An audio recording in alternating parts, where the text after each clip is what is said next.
Mientras tanto, nosotros nos ubicamos en el Salmo 143.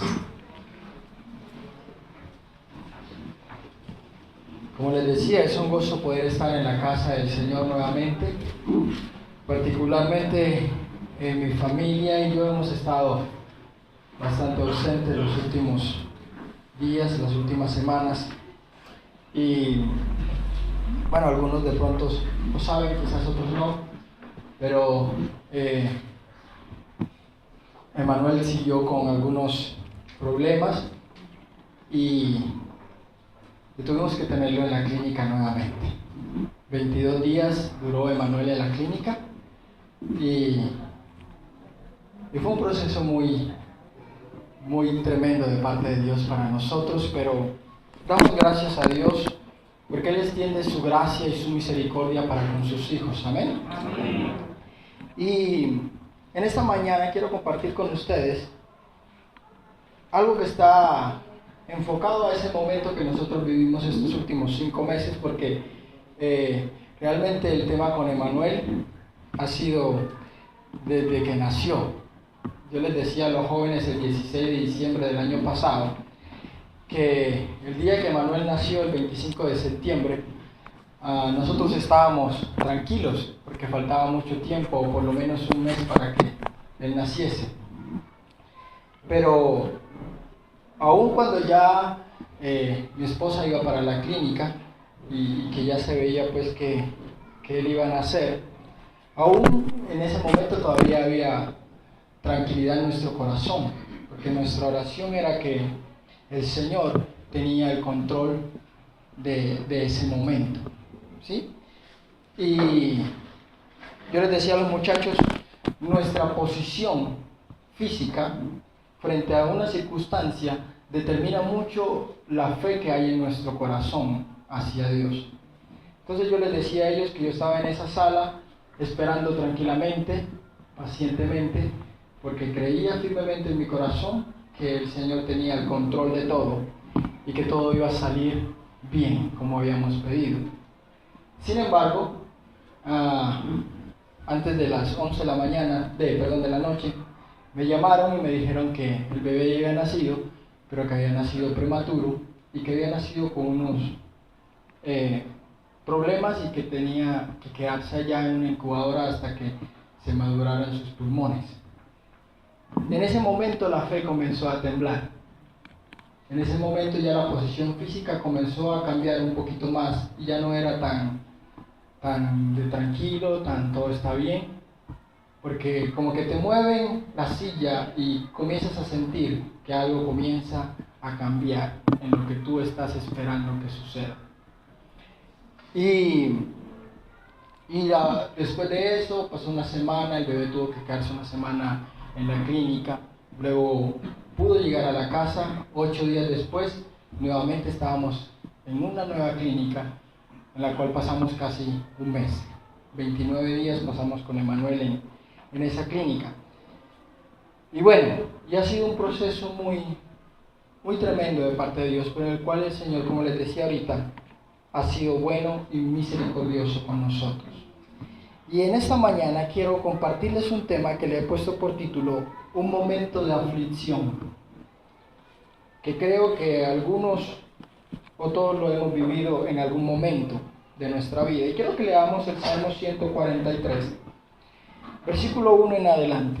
Es un salmo de David y la escritura dice: Oh Jehová, oye mi oración, escucha mis ruegos, respóndeme por tu verdad, por tu justicia, y no entres en juicio con tu siervo, porque no se justificará delante de ti ningún ser humano.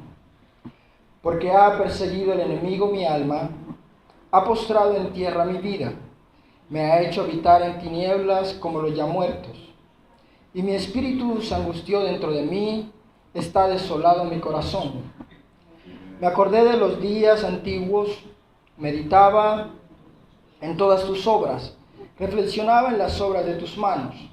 Extendí mis manos a ti, mi alma a ti como la tierra sedienta.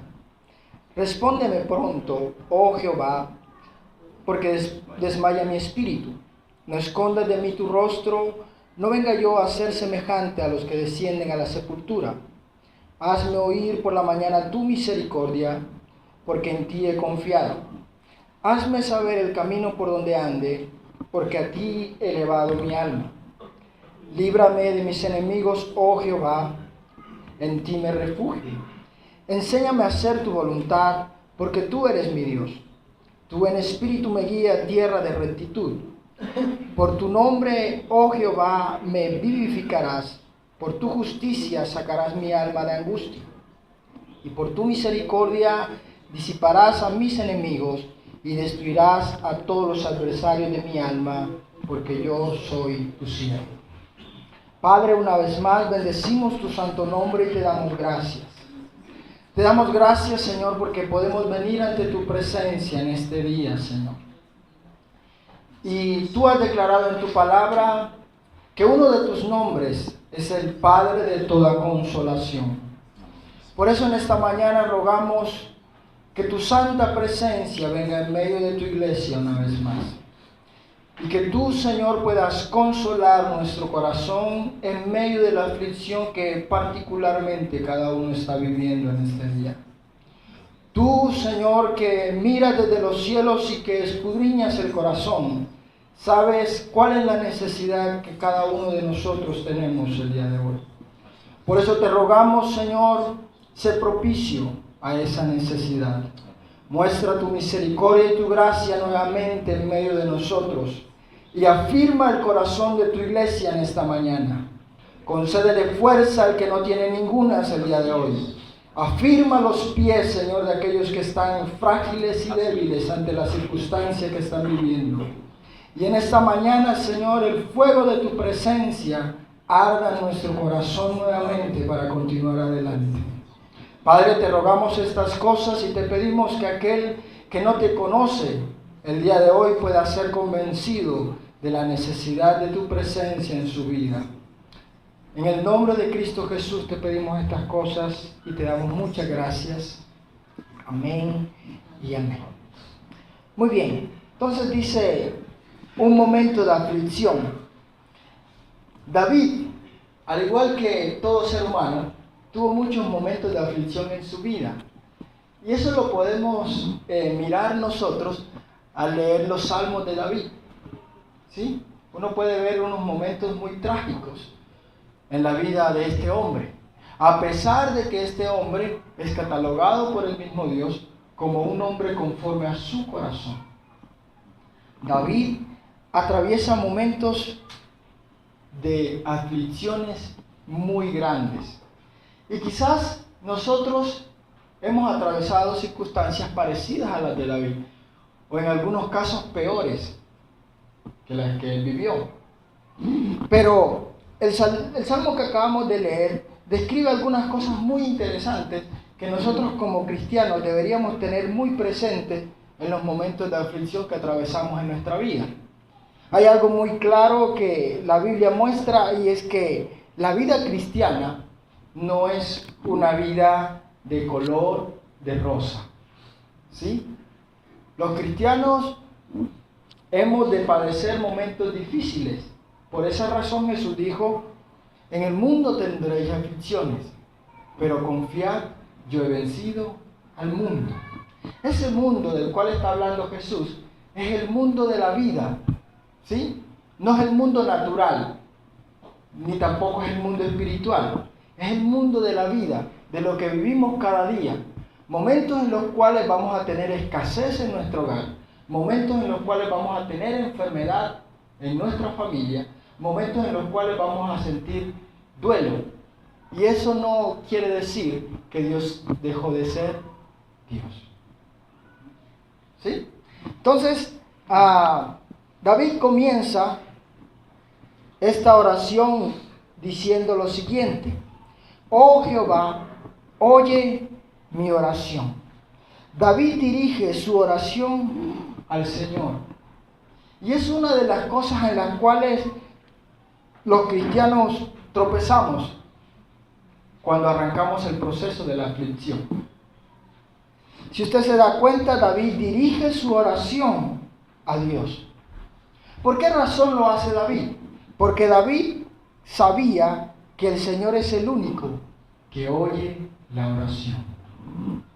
Muchas veces corremos desesperados en nuestro afán, en medio de nuestras circunstancias, a fuentes que, aunque pueden proveernos ciertas cosas, no pueden proveer lo que necesariamente se necesita para el momento que estamos atravesando. Y cuando nosotros optamos por ir a la fuente equivocada, estamos dando pie a que la circunstancia que estamos atravesando se vuelva a repetir porque no aprendimos la lección. ¿Sí me hago entender? El Salmo 65, no pierda el que estamos leyendo, pero el Salmo 65, versículo 2, una palabra que el Señor trajo a mi mente en el mes de octubre cuando estábamos con Emanuel. Y dice el versículo 1 y 2 del Salmo 65. Tuya es la alabanza en Sión, oh Dios, y a ti se pagarán los votos. Tú oyes la oración, a ti vendrá toda carne. La intención de Dios es que toda carne debe correr a sus pies. Toda carne debe correr a sus pies. Porque como lo decía ahorita, Él es el único que oye la oración. Él es el único que puede responder a nuestra necesidad. Y David comprendió esta verdad, amados hermanos. Y yo quiero que usted medite en esta pregunta en este día. Por la circunstancia que estás atravesando, ¿cuál fue tu primera opción para ir a presentarla? ¿Tu amigo, tu compañero, tu líder, el pastor o tu Señor? Porque el pastor, tu amigo y tu líder son un buen apoyo en medio de la aflicción. Pero quien escucha la oración es el Señor. Amén. Y luego dice el salmista, escucha mis ruegos. Y aquí entonces se describe algo muy importante en medio de la aflicción, amados hermanos. Y es que la oración en medio de la aflicción debería cambiar de manera. ¿Me hago entender? David dice, escucha mis ruegos. La oración que David está presentando ante Dios no es una oración cualquiera. Por el contrario, es una oración intensa que describe una necesidad desesperada de que Dios responda a la petición que está presentando su hijo. Y esa es la razón, o una de las razones por las cuales Dios nos hace atravesar en valles de necesidad. Porque cuando estamos en medio de la aflicción, nuestro tipo de oración cambia. Porque pasa de ser una oración esquemática y rutinaria a presentar nuestro ruego y derramar nuestra alma delante de nuestro Dios. Porque no es lo mismo, amados hermanos, que usted ore por su hijo cuando lo ve ahí acostado en su cama en la mañana antes de irse a trabajar. Que usted ore por su hijo al dejarlo en una clínica conectado de muchos aparaticos. Algo debe cambiar en la oración de nuestro corazón al Señor. Y ese tipo de oración tan intensa y tan profunda ministra el corazón de nuestro Dios. Y yo sé que ustedes lo conocen, pero quiero que lo leamos para que miremos algunas cosas. Y está en el primer libro de Samuel, en el capítulo 1, en el versículo 9.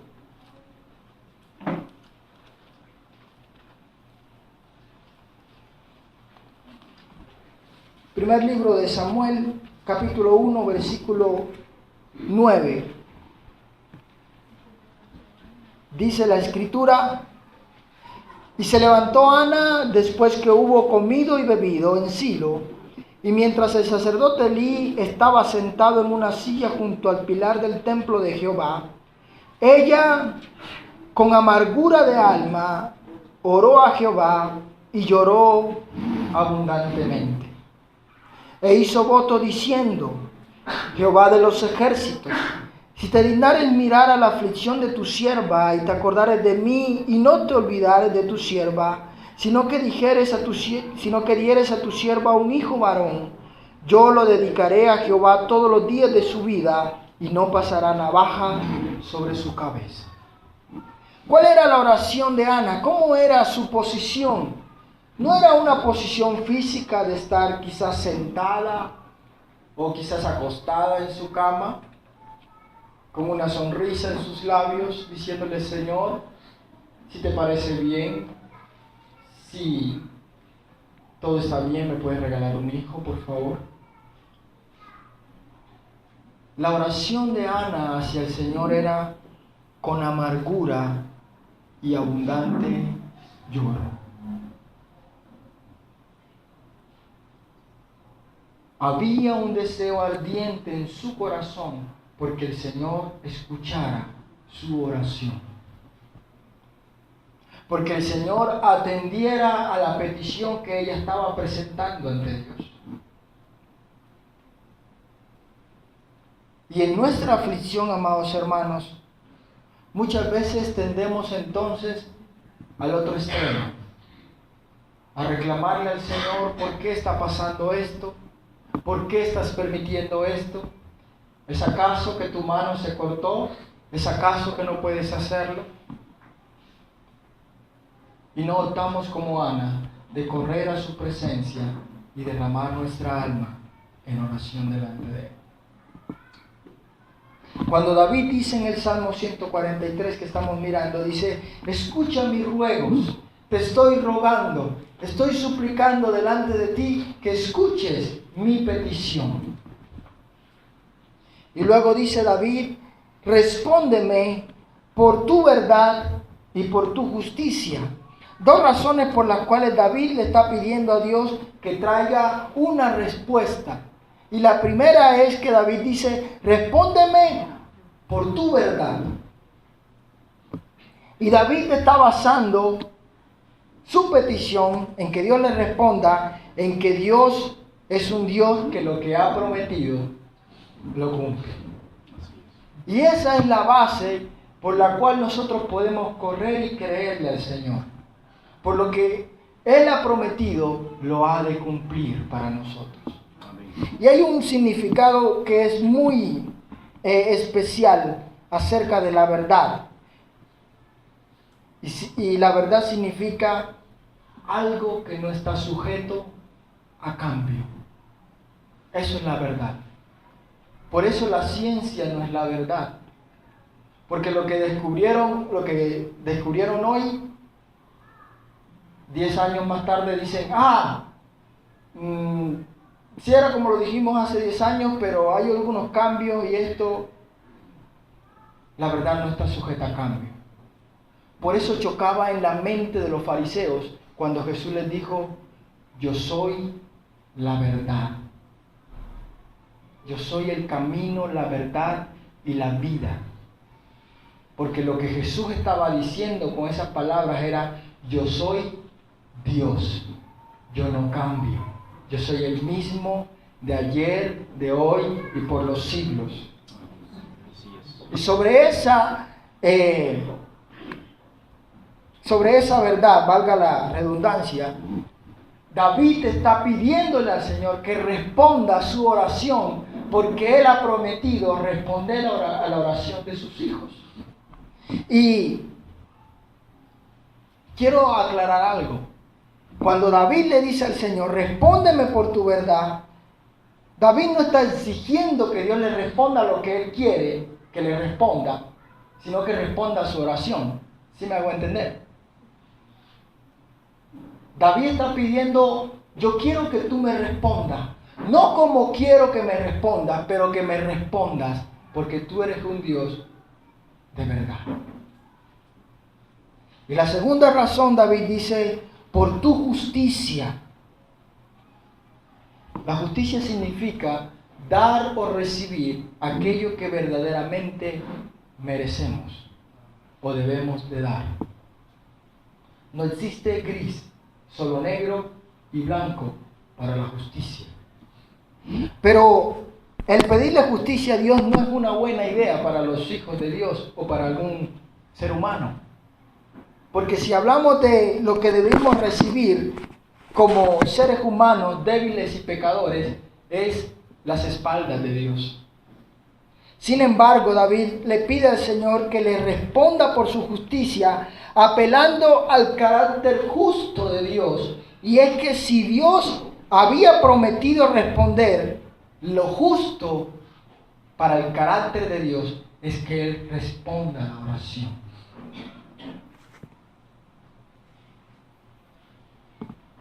Porque Él es nuestro Dios y nuestro Padre.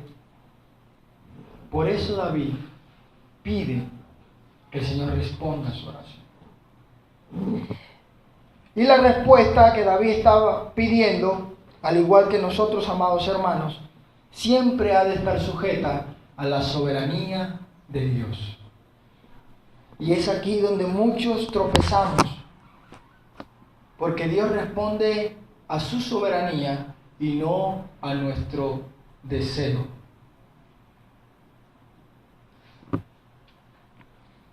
Ahora, en lo último que pasó con Emanuel, llegamos el domingo a la clínica a las 4 de la tarde más o menos. Y de ahí nos remitieron al San Vicente de Paúl. Pero en el camino iba una inquietud en nuestro corazón, porque el dictamen que dijo la pediatra que lo recibió era que parecía que tenía hidrocefalia. Ese término no es un término tan agradable, ni siquiera cuando uno no sabe qué significa, no suena tan bueno. No es como cuando te dicen, bueno, puede ser que tenga dolor de cabeza, ¿sí? Solamente el término hidrocefalia ya genera cierta incomodidad en el corazón. Entonces íbamos en ese transcurso del camino inquietos en nuestro corazón porque le iban a hacer un examen allá que iba a confirmar si era o no era el dictamen de la pediatra.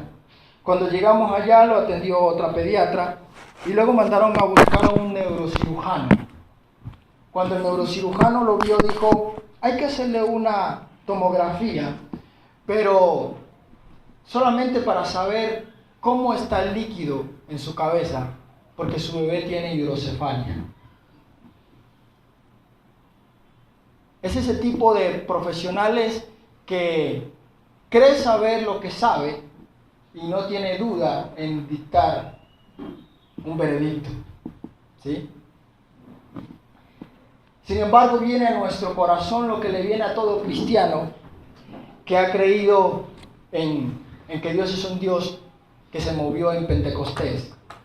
Y entonces comenzar a declarar y a orar diciendo, no, reprendemos esas palabras, no hay autoridad en la boca del médico, tú tienes la última palabra, Señor. Sin embargo, después de una larga noche, a las 4:20 de la madrugada le hicieron la tomografía a Emanuel y confirmaron que tenía hidrocefalia. Entonces en esas circunstancias uno pregunta, ¿no escuchaste la oración? ¿No respondiste a lo que te estaba pidiendo? Y verdaderamente Dios respondió la oración, solo que respondió de la manera que nosotros no queríamos que respondiera. Y eso es lo que va a pasar en muchas ocasiones en nuestra vida. Dios ha de responder negativamente cuando nosotros esperábamos que lo hiciera positivamente. Sin embargo, eso no quiere decir que lo respondió, sí lo hizo. y sin embargo no dejó de ser Dios. Amén. Entonces esa es la petición que David hace. Y entonces luego David describe algo, amados hermanos, que es muy importante en nosotros, que deberíamos reconocer. Y dice el versículo 2, y no entres en juicio con tu siervo, porque no se justificará delante de ti ningún ser humano. Entonces David hace un alto en su oración y dice, yo presento mi oración delante de ti, necesito que me responda, pero no entres en juicio conmigo, porque si hay algo que tengo que reconocer, es que tú eres santo y yo soy pecador. Es que tú eres puro y yo soy impuro. Es que tú estás lleno de todo y yo necesitado de todo. Eso debería estar muy presente en nuestra mente, amados hermanos, en nuestra oración y en nuestros momentos de aflicción. David estaba reconociendo entonces su condición de pecador, un ser necesitado, un ser débil y frágil que necesitaba de la perfección del Señor.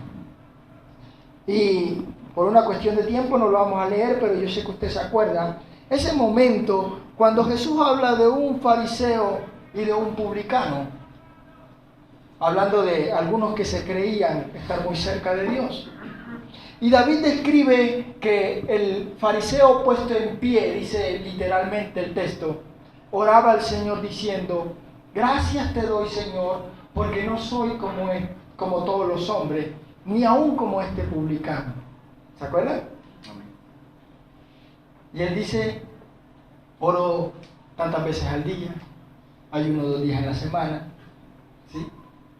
Le sacó el currículum al Señor.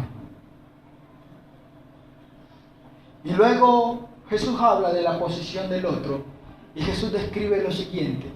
Jesús dice, pero el publicano puesto a lo lejos, con su cabeza inclinada, decía al Señor, Señor, sé propicio a mi pecador. Jesús hace énfasis en la posición física que ellos están tomando. Y por eso les decía ahorita que la fe describe mucho eso. Cuando uno está ferviente en oración y su fe está intacta, uno está de pie, con la cabeza erguida, y dice, Dios ha de sacarnos de este proceso y de esta dificultad. Pero cuando la dificultad comienza a apretar, entonces nuestra cabeza comienza a inclinarse un poco. Y a los que quizás somos más rudos, Dios tiene que darnos un golpecito por acá, para que nuestras rodillas caigan al piso. La posición describe qué tanto estamos reconociendo nuestra necesidad de Dios. Y dice el versículo 3 y versículo 4, porque ha perseguido el enemigo mi alma, ha postrado en tierra mi vida, me ha hecho habitar en tinieblas como los ya muertos, y mi espíritu se angustió dentro de mí, está desolado mi corazón. Qué tremendo lo que David dice aquí, amados hermanos. ¿Es pecado entonces reconocer que el enemigo nos ha perseguido? Pregunto en esta mañana. ¿Es pecado reconocer que hemos sido postrados en tierra? Dice David, me ha hecho habitar en tinieblas como los ya muertos. David está describiendo delante del Señor que su corazón está angustiado y está literalmente derrotado y necesitado de que Dios lo levante. Hay unas doctrinas falsas en este tiempo que nos enseñan a que debemos confesar y decretar, a que debemos hablar positivamente y no negativamente. ¿Cierto que sí? A que en medio de la dificultad digamos, no, yo estoy bien, estoy bendecido y estoy prosperado, pero en mi casa no hay que comer. Esa no es la sinceridad de la oración que Dios anhela que presentemos delante de Él. El reconocer ante el Señor y decirle: Señor, necesito que me ayudes porque mi espíritu está angustiado. No es pecado ante la grandeza de Dios, amados hermanos. Y no estoy negando con esto las palabras de nuestro Señor Jesús cuando dijo: si tienes fe en tu corazón, podrás decirle a esta montaña: trasládate de aquí para allá, y lo hará. Jesús está hablando de dos cosas diferentes. Jesús no está hablando de un momento de aflicción, por el contrario, está hablando de un momento en que la fe debía estar arriba, ¿sí? Pero el pasaje que estamos hablando y en el cual hay muchas referencias en la Escritura, hablan de que los hijos de Dios podemos correr ante su presencia y decirle: Señor, estoy angustiado, no tengo fuerzas, me siento débil, necesito que tú hagas algo por mí. David entonces abre su corazón ante el Señor y le dice: estoy desolado, necesito tu compañía. Y me llama la atención, amados hermanos, estas palabras: está desolado mi corazón. No voy a pedirle que levante la mano porque es algo muy incómodo, pero yo sé que muchos de ustedes oraron por nosotros. Algunos nos llamaron, otros nos escribieron, otros no lo hicieron. Pero si uno calculara quiénes llamaron y quiénes no llamaron, para describir si se sentía solo o acompañado, la respuesta siempre va a ser la misma: sentía mi corazón desolado. Porque aunque tu familia está a tu lado y te abrazan y alientan tu corazón a continuar adelante, tu corazón se sigue sintiendo solo. ¿Cierto? Y eso es lo que David está reconociendo. Quizás su esposa estaba a su lado, su multitud de hijos, pero él le dice al Señor: mi corazón está desolado. Y quiero remitirlos a ese momento donde Jesús está orando en Getsemaní. Y me llama la atención que él viene y le dice a sus discípulos: vengan acá, vamos a orar. Y cuando los invita a orar, luego dice a los tres de su confianza: vengan acá, y los aparta un poquito más. Y luego les dice: quédense aquí, y se aparta un poco más.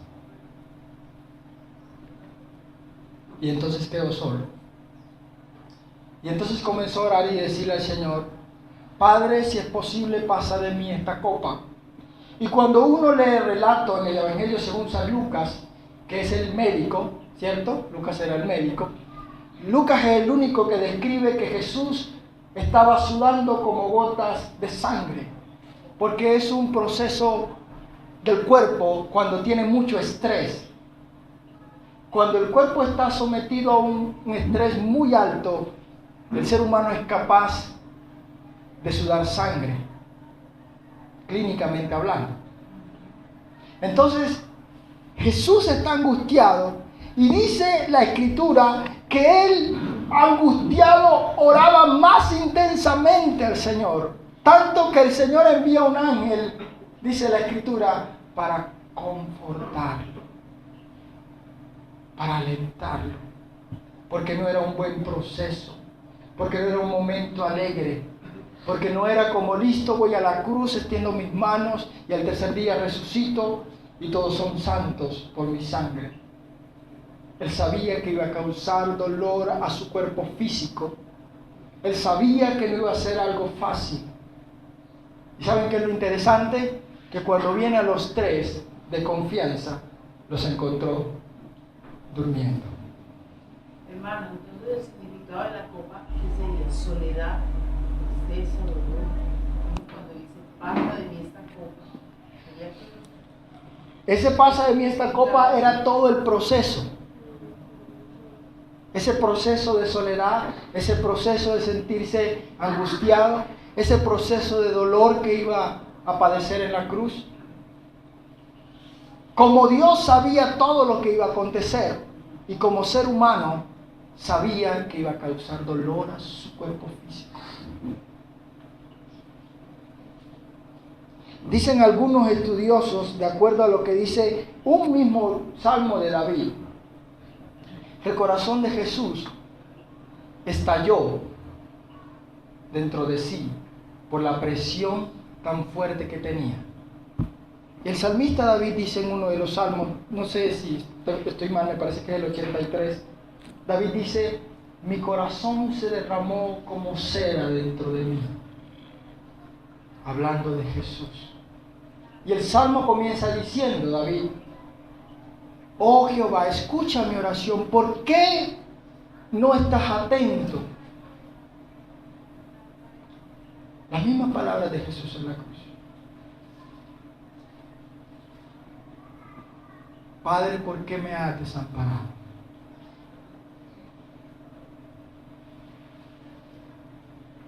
Entonces, ese momento de aflicción, amados hermanos, podemos correr ante su presencia, abrir nuestro corazón y decirle: Señor, estoy angustiado, no quiero nada más. Y miren lo otro, amados hermanos, cuando el apóstol Santiago en su carta habla con relación a esto, dice: ¿hay alguno afligido entre vosotros? ¿Qué dice Santiago? Haga oración. ¿Y está alguno alegre entre vosotros? Cante alabanza, ¿cierto? Y esto trae a mi memoria una enseñanza que nos dio Robert en alguna ocasión. Y fue una palabra, una frase que él dijo que marcó mi corazón hace mucho tiempo atrás. Y Robert dijo: hay un tiempo para leer la Biblia y hay otro tiempo para orar. Cuando estamos atravesando esos momentos tan difíciles, lo último que uno quiere es leer la Biblia.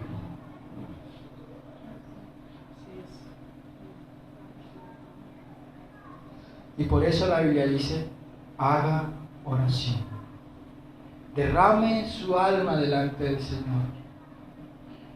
No camufle su verdadera necesidad con algo espiritual que no existe. Mi corazón está asolado, dijo David. Y quiero describirle algunas cosas que hizo David en el versículo 5 al 6 del Salmo que estamos leyendo. Y David dice: me acordé de los días antiguos, meditaba en todas tus obras, reflexionaba en las obras de tus manos, extendí mis manos a ti, mi alma a ti como la tierra sedienta. 5 cosas. Número 1, dice David: me acordé de los días antiguos. En medio de esas aflicciones, amados hermanos, no hay nada mejor que recordar lo que el Señor hizo en tiempos pasados. Por eso el Señor le decía al pueblo una y otra vez: acuérdate, recuerda de dónde has salido. Acuérdate que estuviste en Egipto. El recordar, el traer a nuestra memoria lo que Dios ha hecho en tiempos pasados, ha de producir en nuestro corazón fe de que Dios lo va a volver a hacer para nosotros. Yo le decía al Señor muchas noches en esa clínica, y le decía: tú lo vas a hacer otra vez.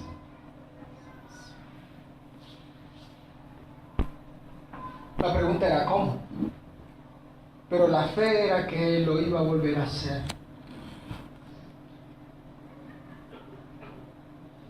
Y después de varios días de estar preguntándole cómo, entonces entendí que eso era problema de Él.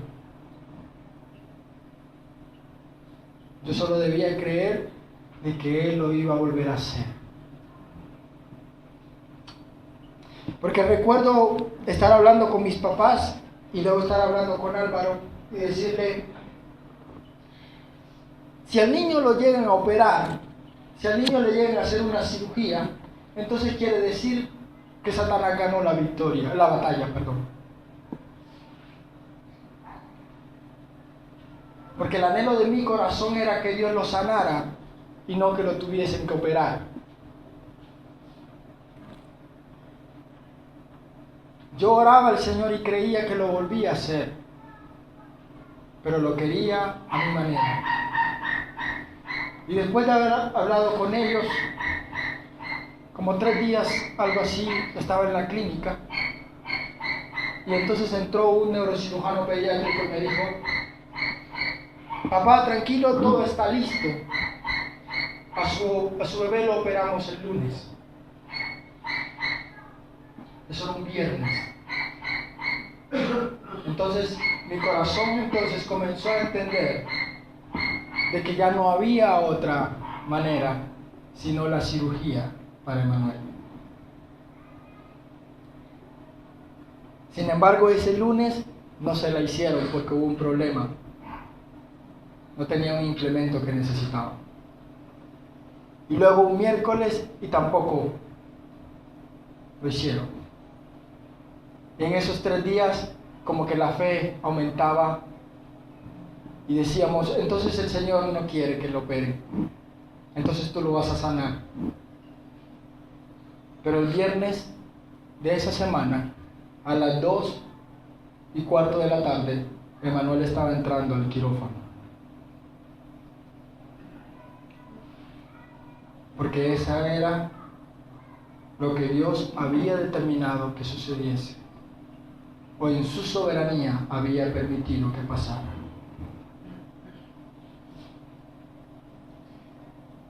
Entonces, el recordar ha de traer fe a nuestro corazón. Y luego dice David, meditaba en todas tus obras. Hay una diferencia en recordar y meditar. Cuando David está hablando que meditaba en las obras de Dios, está hablando entonces de un pensamiento más profundo en su mente y en su corazón de lo que Dios había hecho tiempos pasados. Eso alienta nuestro corazón, amados hermanos. Y luego un tercer paso que dice, reflexionaba en las obras de tus manos. Ya entonces no solo pensaba y meditaba, sino que comenzaba a reflexionar, a inquirir más profundamente en lo que Dios estaba haciendo y había sido anteriormente. Que Dios había sido bueno, todopoderoso y ahora lo iba a seguir siendo. Y entonces, amados hermanos, esto produce en la vida de David algo que no queremos hacer en medio de la aflicción. Y es que David dice, extendí mis manos a ti. Cuando estamos en los momentos de aflicción, no queremos levantar nuestras manos. No queremos decirle, Señor, la gloria te pertenece a ti. Tú eres digno de la alabanza. A ti te pertenece la gloria. Pero cuando David recordó, meditó y reflexionó, entonces David dijo, si tú te lo mereces todo, si la gloria es tuya, ¿cómo no voy a levantar mis manos delante de ti? Y entonces luego de esto, David extendió su alma ante el Señor como la tierra sedienta que necesita el agua.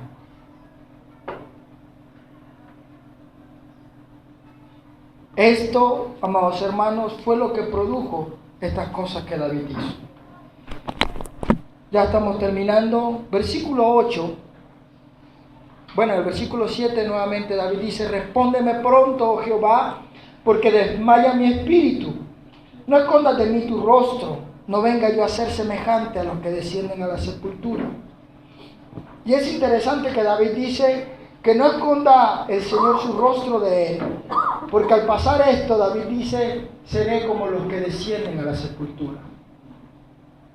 Esto está describiendo o hablando acerca de esa necesidad infalible de la presencia de Dios en el ser humano.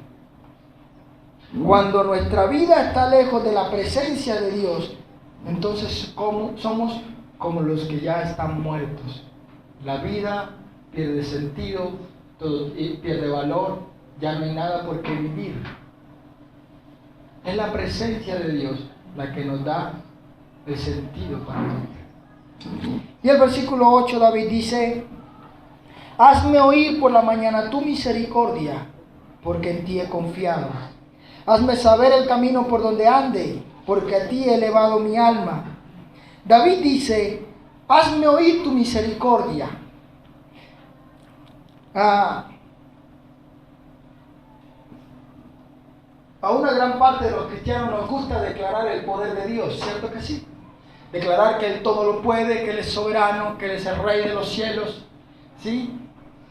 Que Él es el todo suficiente. Pero ¿sabían una cosa?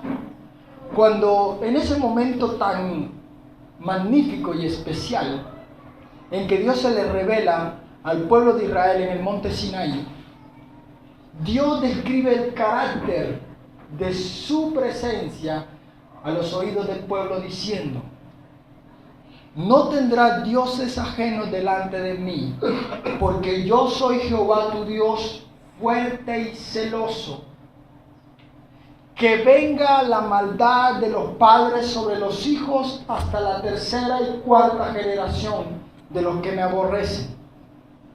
Pero que hago misericordia a millares, a los que guardan mis mandamientos. El Señor no le habló a Moisés y al pueblo diciendo, yo soy el Todopoderoso. Yo soy quien gobierna en el cielo y en la tierra. No, yo hago misericordia a millares. La misericordia de Dios describe un corazón bondadoso y clemente que se compadece de la necesidad de sus hijos, aun cuando Él es soberano y todopoderoso para hacer como bien le parece. Por esa razón, amados hermanos, David dice, hazme oír por la mañana tu misericordia, que tu corazón se duela por mi necesidad, Señor. Extiende tu compasión sobre mí por la necesidad que tengo en mi vida el día de hoy. David apela a un Dios que es compasivo, a un Dios que se duele cuando sus hijos lloran ante su presencia por una petición y una oración delante de Él. David no está reclamando de que Dios muestre cuán fuerte y poderoso es su brazo, cuánto gobierna el nombre de Jesús. No, David está apelando a que Dios extienda su misericordia. Y amados hermanos, el viernes en la mañana cuando iban a operar a Manuel, entonces mi oración cambió y comencé a decirle al Señor, extiende tu misericordia sobre nosotros.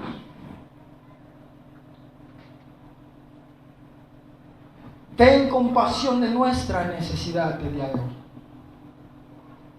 Si has permitido entonces que nuestro hijo pase por todo este proceso, extiende tu misericordia y permite que todo salga bien en el proceso quirúrgico. Porque como les decía ahorita, esos profesionales, y cada uno es profesional en su área, eso no es a discutir, pero ellos lo dicen con una sencillez y al mismo tiempo con una frialdad en su corazón, cuando te dicen, tranquilo papá, todo está bien, vamos a cortar aquí, vamos a meter allá, vamos a cerrar acá, y listo, todo va a estar bien. Pero uno en su ignorancia y ansiedad, quiere saber todo, ¿cierto? ¿Cómo lo van a cortar? ¿Dónde lo van a cortar? ¿Qué van a poner? ¿Cuáles son los riesgos? Y entonces ellos decían, como cualquier otra, un sangrado, una hemorragia, una infección, se puede perder la vida, no puede pasar nada. Pero esa es su profesión, por eso les decía, no es algo para juzgar. Así como el arquitecto que construye el edificio y sabe que hay unos riesgos, se puede caer, un terremoto, ¿cierto? Pero él sabe lo que hace. Y entonces uno apela a que Dios tenga compasión, porque uno sabe que Él gobierna sobre ellos. Amén. Y dice David, hazme saber el camino por donde ande. Y versículo 10 dice David, enséñame a hacer tu voluntad, porque tú eres mi Dios. Tu buen espíritu me guía a tierra de rectitud. Quiero que mire estas tres frases. Frase número 1, la que está a la mitad del versículo 8. Hazme saber el camino por donde ande. Frase número 2, versículo 10. Enséñame a hacer tu voluntad, porque tú eres mi Dios. Frase número 3. Tu buen espíritu me guíe a tierra de rectitud. Las tres frases apuntan a lo mismo, a saber hacia dónde me tengo que dirigir. ¿Cuál es el paso que yo tengo que dar? Y David le está rogándole al Señor que guíe sus sendas, que guíe su camino. Y quiero transmitirles otra cosa que el Señor nos mostró y nos enseñó en este tiempo. Y hay una voluntad universal de parte de Dios para su iglesia. Una parte de esa voluntad universal la vemos reflejada en Mateo capítulo 28, en la Gran Comisión. Cuando Jesús dice a sus discípulos, id por todo el mundo y predicad el Evangelio, haciendo discípulos y enseñándoles que guarden todas las cosas, bautizándolos en el nombre del Padre, del Hijo y del Espíritu Santo. Y aquí yo estoy con vosotros todos los días hasta el fin del mundo. Parafraseando, eso es lo que Jesús le dice a sus discípulos. Y esa es una voluntad universal para toda la iglesia. Toda la iglesia sabe que debe ir a ser discípulos. Pero toda la iglesia no puede ir a todo el mundo. Por una cuestión de tiempo, por una cuestión de estilo de vida, por una cuestión de preparación y muchas otras cosas.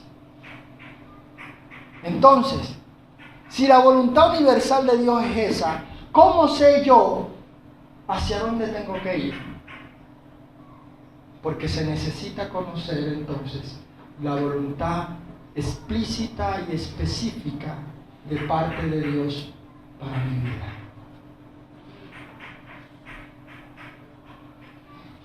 Dios quizás anhela que yo le sirva en Medellín, que yo viva en Medellín, que tenga mi familia en Medellín, y ahí me quiere fructificar y multiplicar. Pero esa es la voluntad específica de Dios para mi vida, y allí en ese lugar yo debo cumplir la voluntad universal de Dios. Pero quizás para algunos de ustedes no es que estén en Medellín, sino que vayan a otro lugar. Y entonces se convierte en la voluntad explícita y específica para tu vida y no tiene nada que ver con la voluntad de Dios para mi vida. ¿Se me hizo entender? ¿Cuál es el problema? Todos conocemos la voluntad universal de Dios, que seamos salvos y que alcancemos a todos los que podamos. Pero la voluntad explícita de Dios para cada persona no se encuentra explícita, valga, en la Biblia. Se conoce en la intimidad con el Señor. ¿Usted quiere conocer la voluntad explícita de Dios para su vida? Entonces Dios nos dijo a nosotros, eso lo van a conocer en mi secreto. Y allí no hay intermediarios. Porque a nosotros, al igual que el pueblo de Israel, nos gusta que el profeta suba a la montaña, reciba la revelación y venga y nos cuente qué fue lo que Dios hizo, y como dijo el pueblo, nosotros lo haremos. Porque no nos gusta subir a la montaña. Por eso David dice, enséñame a hacer tu voluntad. Amados hermanos, para que entendamos cuál es el propósito de Dios con lo que estamos viviendo, con la aflicción que estamos padeciendo, hay que ir a su presencia. Allá es que podemos entenderlo. Y cuando mi familia y yo fuimos a su presencia, allí entendimos cuál era el propósito de Dios. Allí entonces el Señor respondió lo que David le preguntó. Enséñame a hacer tu voluntad. Guíame por el camino o por la senda en que tú quieres que yo ande. El Señor, amados hermanos, tiene un propósito con cada uno de nosotros. Y Él quiere que corramos a su presencia. ¿Qué tal si nos ponemos de pie?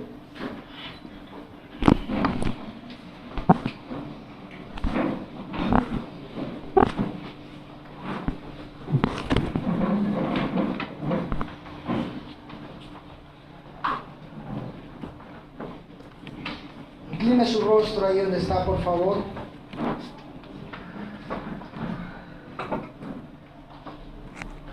Y ora al Señor presentando su necesidad. Y prepare su corazón para este momento.